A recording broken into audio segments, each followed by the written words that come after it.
नमस्कार, मैं अखिलेश कुमार। आप देख रहे हैं दैनिक ब्रेकिंग न्यूज का खास प्रोग्राम खास शख्सियत। आज हमारे साथ जुड़ रहे हैं गुड़गांव के रहने वाले हास्य कवि, हरियाणा को एक अलग ही मुकाम देने वाले मशहूर हास्य कवि सुंदर कटारिया जी। मैं उनसे बात करने का प्रयास करता हूं। बने रहें हमारे प्रोग्राम खास शख्सियत में। हेलो सर नमस्कार, मैं अखिलेश बात कर रहा हूं दैनिक ब्रेकिंग से। नमस्कार अखिलेश जी, कैसे हैं? बस बढ़िया सर, आपने कीमती समय दिया उसका बहुत बहुत आभार। अखिलेश जी, अभी आपने मुझसे नमस्ते की, मैंने आपसे नमस्ते कर ली, इसमें समय कौन सा कीमती हो गया? सर एक सवाल है, पहला सवाल है, आपका क्या मानना है भारतीय राजनीति में किस तरह के बदलाव की जरूरत है वर्तमान की राजनीति को देखते हुए? वर्तमान की राजनीति को देखते हुए भारतीय राजनीति में किस तरह के बदलाव की आवश्यकता है? देखिए, यदि बदलाव की बात करते हैं ना, तो मुझे अटल जी याद आ जाते हैं। और अटल जी को मैं यहाँ पर किसी राजनीतिक पार्टी से नहीं जोड़ रहा हूँ। अटल जी एक बात कहा करते थे कि भारत बदल सकता है यदि भारत में शिक्षा और स्वास्थ्य पर ध्यान दे दिया जाए। तो वर्तमान राजनीति में इससे पहले भी और इससे आगे भी आने वाली राजनीति में शिक्षा और स्वास्थ्य पर ध्यान नहीं दिया जा रहा, बाकी सभी बेतुकी चीजों पर ध्यान दिया जा रहा है, जो कि नहीं देना चाहिए। और शिक्षा और स्वास्थ्य पर ध्यान देना चाहिए। जैसा कि सर आप गुड़गांव में रहते हो और 25 तारीख को गुड़गांव लोकसभा के चुनाव हैं, तो भारतीय जनता पार्टी से कद्दावर नेता लगातार सांसद रहे, वर्तमान में मंत्री हैं राव इंद्रजीत जी, और दूसरी ओर वहीं कांग्रेस पार्टी की तरफ से भी कद्दावर नेता, फिल्म अभिनेता, 5 बार के सांसद राज बब्बर जी हैं। और जो इनके अपोजिट हैं वो छोटी छोटी पार्टियां हैं, जैसे जन सेवक क्रांति पार्टी और जन नायक जनता पार्टी, बीएसपी से। तो आपको क्या लगता है, क्या इनमें समानताएं हैं आपस में? क्या इनसे भी बेहतर कोई उम्मीदवार मिल सकता था गुड़गांव को? नहीं, मैं तो इनसे बेहतर की बात हम तब करेंगे जब मैं इनको बेहतर मानूंगा जी। मैं इन्हीं को बेहतर नहीं मानता तो इनसे बेहतर किसे मान लूंगा? देखिए, राजनीति जो वर्तमान समय में हो रही है ना अखिलेश जी, उसमें हो सकता है किसी जैसे आपने कहा कि बड़ी पार्टियां और कुछ छोटी पार्टियां, आपने खुद ऐसा शब्द का प्रयोग किया, छोटी पार्टियां। तो छोटी पार्टियां क्यों छोटी हैं? क्योंकि उसके लोग हो सकता है कुछ बदलाव की डिमांड करते हो, तो हो सकता है उनमें से कोई अच्छा निकल आए। अदरवाइज जो बड़ी पार्टी है, चाहे वो राष्ट्रीय कांग्रेस हो, चाहे वो भारतीय जनता पार्टी हो, यहाँ पर आपने 2 कद्दावर नेताओं के नाम लिए जी, ठीक है, 2 कद्दावर नेताओं के नाम लिए। नेताओं का कुछ नहीं पता अखिलेश जी, वो आज भारतीय जनता पार्टी में है, वो हवा बदलेगी तो फिर पार्टी बदल जाएंगे।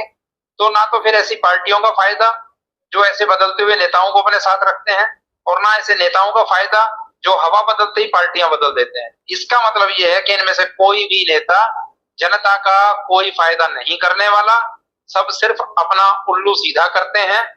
जैसी हवा बदलती है पार्टी बदल लेते हैं, तो उनको जनता से कोई प्रेम नहीं है। सो मेरी तरफ से इनमें से कोई भी बेहतर नहीं।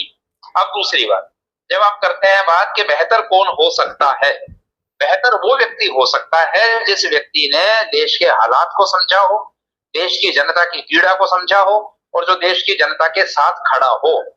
ऐसा यदि कोई लड़ने वाला होता है तो उसे लड़ने नहीं दिया जाता। अभी पिछले ही कुछ दिनों में हम काफी कुछ सुनने को हमें मिल रहा है, फलां जगह से किसी को नामांकन नहीं भरने दिया जा रहा है, बड़े बड़े अखबारों में खबरें आ रही हैं, ठीक है, फलां जगह से किसी को नामांकन नहीं भरने दिया जा रहा है, फलां जगह पे किसी को रेड डालकर उसको रोका जा रहा है। तो ये रोकना, जो कुछ काम करना चाहते होंगे उन्हें आगे ना आने देना, बस इसी से पता लग जाता है कि जो बेहतर है उनको आगे आने नहीं दिया जा रहा, और जो कमतर है वही नेता बनेंगे। सर गुड़गांव में हम सब रहते हैं, आप भी रहते हैं, और तकरीबन 35 लाख लोग गुड़गांव में रहते हैं। तो हम एक दिल में एक टीस रहती है कि गुड़गांव की जो वर्तमान समय में दुर्दशा है पिछले 10 वर्षों से, तो इसका जिम्मेदार कौन? नेता, अधिकारी, या कुंभकर्णी नींद में सोई हुई जनता? देखिए, पिछले 10 वर्षों में नहीं, गुड़गांव तो शुरू से लुटता ही आया है। जब से गुड़गांव का विकास हुआ है तब से गुड़गांव लुट रहा है, और गुड़गांव की संपत्ति न केवल हरियाणा अपितु दिल्ली तक पहुंच रही है, और उनका विकास तो हो रहा है। गुड़गांव का विकास नहीं हो रहा है। अब आपने कहा कि इसमें किसका योगदान है, नेताओं का, अधिकारियों का, या सोई हुई कुंभकर्णीय रूप से नींद में सोई हुई जनता का? देखिए जनता जो है ना, जनता सोती नहीं है। आप ध्यान करें 1975 में जब इंदिरा गांधी ने इमरजेंसी लगाई थी तो इसी जनता ने इंदिरा गांधी को पलट दिया था, उसकी सत्ता को पलट दिया था। तो जनता की बात हम यहाँ नहीं करेंगे, जनता नहीं सोई है, जनता जागी हुई है और जनता काफी कुछ सोचती है। हाँ, नेताओं का तो योगदान है ही है, नेताओं के साथ साथ इसमें अधिकारियों का भी काफी योगदान है। मैं आज पिछले 2 दिनों में मैं देख रहा हूं, यदि आपने भी देखा होगा, आप गुड़गांव में रहते हैं, हर जगह पर 400 पार के बोर्ड लगा दिए गए हैं। सड़कें बोर्ड से, नेताओं के प्रचार प्रसार के बोर्ड से अटी पड़ी हैं और नगर निगम इस पर ध्यान ही नहीं दे रहा है। तो यहां पर यह पता लगता है कि कमी अधिकारियों में है। यदि अधिकारी संयत हो जाएं, यदि अधिकारी ईमानदार हो जाएं, जागरूक हो जाएं, कर्तव्यनिष्ठ हो जाएं, तो ना तो नेता कुछ कर पाएंगे और जनता भी अधिकारियों के साथ खड़ी होगी। तो मैं इसमें जो बीच की कड़ी है अधिकारियों की है, उनको कम मानता हूं। सर सवाल ये उठता, कुंभकर्णी वर्ड मैंने इसलिए यूज किया कि पिछले 9.5 वर्ष पूर्व जो हरियाणा पे कर्जा था वो था तकरीबन 60,000 करोड़। वर्तमान समय में आप देखते हो तो कर्जा हो गया 4 लाख करोड़, पर विकास तो कहीं दिखता नहीं। वो 4 लाख करोड़ गए कहाँ? सुनने में तो ये तक आया है जो सरकारी अधिकारी हैं, कर्मचारी हैं, उनको जब हरियाणा सरकार सैलरी देती है वो भी कर्जा लेके देती है। तो ये तो दुर्भाग्य की बात है, इसीलिए हमने ये वर्ड यूज किया। नहीं, वो बात ठीक है, लेकिन इसमें जनता कहाँ आ गई? जनता ने कर्जा थोड़ी लिया, कर्जा नेताओं ने लिया, नेता खा रहे हैं। और सुनिए, यही नेता अगर 4 लाख करोड़ कर्जे को 40 लाख करोड़ ना कर दें तो आप कहिएगा, और फिर भी मतदान इन्हें ही प्राप्त होता है। तो इसमें भी मैं सिर्फ और सिर्फ जनता को नहीं मानता हूं। जनता बहुत बार ईमानदारी से अपना मतदान करके आती है। जनता को एक और तरीका है, जनता भी यहाँ कई प्रकार की हो गई है। एक वो जनता है जो राजनीति के बारे में सोचती है, राष्ट्र के बारे में सोचती है, उस जनता का इतना महत्व नहीं है।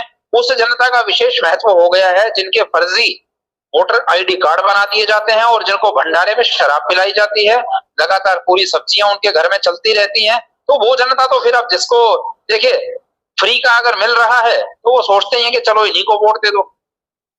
सर एक जनता को मैं जनता नहीं मानता। एक सवाल और है छोटा सा। बताएं।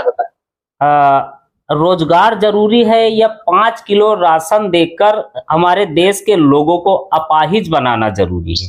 रोजगार देकर हमारे देश को निर्भर करना जरूरी है। 5 किलो राशन देकर अगर अपाहिज बना दिया जाएगा तो ये सरकारें तो चली जाएंगी, लेकिन हमारी अपंगता जो है वो हमारे जीवन को नष्ट कर देगी।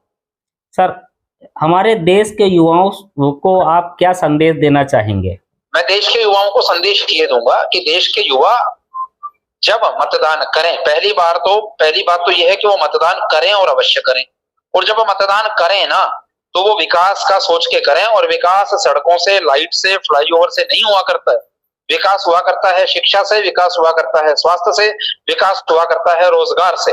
जब देश का युवा ये देखने लगेगा कि देश में पिछले 5 वर्षों में कितना रोजगार मिला, पिछले 5 वर्षों में कितना देश में स्वास्थ्य की हालत सुधरी है, कितनी शिक्षा की हालत सुधरी है, कितने सरकारी स्कूलों में बच्चे ज्यादा पढ़ने लगे हैं, तब जाकर मतदान करें। सरकारी स्कूल बंद होते जा रहे हैं, प्राइवेट कंपनियां खुल रही हैं, शिक्षा का व्यवसायीकरण हो रहा है। तो युवाओं को ये चीज सोचनी होगी, युवाओं को राजनीति में भी आगे आना होगा और मतदान में भी आगे आना होगा। सर एक सवाल और आपसे पूछ लेता हूं, कहीं ना कहीं हमारी भारतीय मीडिया का, जो हमारी मीडिया है, पिछले 10 वर्षों में काफी स्तर उसका गिरा है। वर्तमान समय में जो एक सर्वे आया है, 159वें पायदान पर भारतीय मीडिया है। तो स्वतंत्रता की बात करने वाली भारतीय मीडिया कहीं ना कहीं गुलामी की ओर तो नहीं जा रही है? आप इसे भारतीय मीडिया ना ही कहें तो अच्छा है, इसी से बात क्लियर हो जाती है। मैक्सिको याद कीजिएगा, मैक्सिको में एक पार्टी लगातार 3 दशक तक अपनी सरकार बनाकर रखी थी। 30 सालों तक उस सरकार के बनने का कारण ही वहां की मीडिया थी। यदि मीडिया बिक जाती है ना तो मीडिया स्वतंत्र नहीं रहती, मीडिया निष्पक्ष नहीं रहती, और वर्तमान मीडिया पूरी तरह से बिकी हुई है, पूरी तरह से बिकी हुई है। मीडिया वो हुआ करती है जो सही और गलत दोनों चीजें दिखाए। लेकिन यहाँ पर मीडिया सिर्फ एक पक्ष दिखाती है, दूसरा पक्ष दिखाती ही नहीं। तो मैं ऐसी मीडिया को ना निष्पक्ष मानता हूँ ना स्वतंत्र मानता हूँ।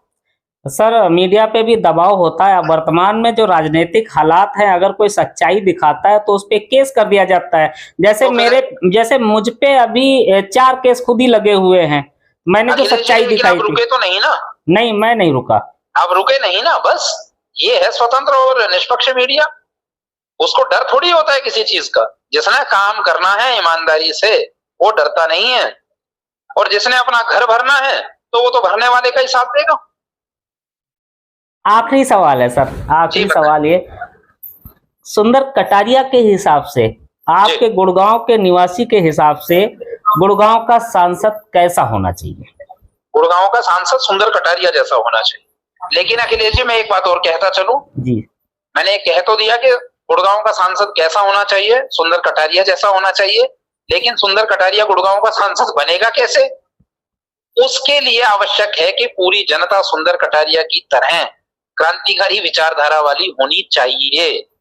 जो जनता शराब पे न टूटे, जो जनता पूरी सब्जी और हलवे के चक्कर में ना ललचाए, जो जनता आंख मीच कर, देखिए 2 तरह की जनता हो गई है, एक को हम अंधभक्त कह सकते हैं और एक को हम चमचे कह सकते हैं।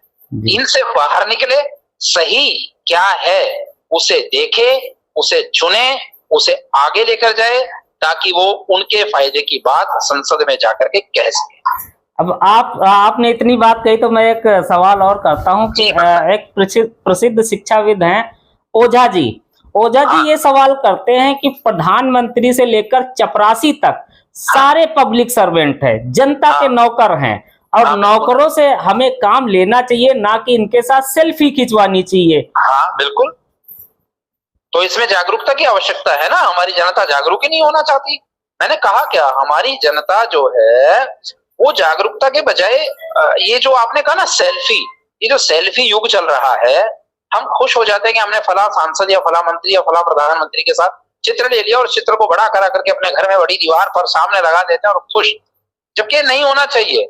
हमें जागरूक बनना पड़ेगा, हमें अपने अधिकारों की लड़ाई लड़नी पड़ेगी, नेताओं को बताना पड़ेगा कि भाई तुम कहाँ हो और तुम्हारा क्या स्थान होना चाहिए। हमने खुद उन्हें भगवान बना रखा है। होगा, वो भी होगा। मतलब नौकर को अगर आप मालिक बना दो तो आपके देश का यही हाल होने वाला है। नौकर शब्द अच्छा नहीं है, नौकर नहीं, पब्लिक सर्वेंट, जनता का। हाँ, हम उसको सेवक कहें, लेकिन वो सेवक बने तो सही। वो 5 साल सेवा दे करके और जिंदगी भर मेवा खाते हैं। 5 साल में कमाया वो अलग और पेंशन के रूप में पाया वो अलग। ये अखिलेश जी, इससे बढ़िया नौकरी कोई है नहीं। 5 साल आप एक बार एमएलए या एमपी बन जाओ, फिर आपने जीवन भर बस खाना ही खाना है। मुझे तो समझ नहीं आता संविधान में क्यों इस धारा को नहीं हटाया जाता कि ये पब्लिक सर्वेंट हैं, ये जनता के सेवक हैं, इन्हें 5 साल तक मानदेय सेवा करने का दिया जाए, उसके बाद काहे की पेंशन। लेकिन क्योंकि सारे ही पेंशन भोगी बैठे हैं तो वो इसमें परिवर्तन करेंगे नहीं। सर आपने कीमती समय दिया, उसके लिए बहुत बहुत धन्यवाद सर। धन्यवाद अखिलेश जी, मुझे बहुत अच्छा लगा। आपका बहुत विशेष आभार। नमस्कार। नमस्कार सर।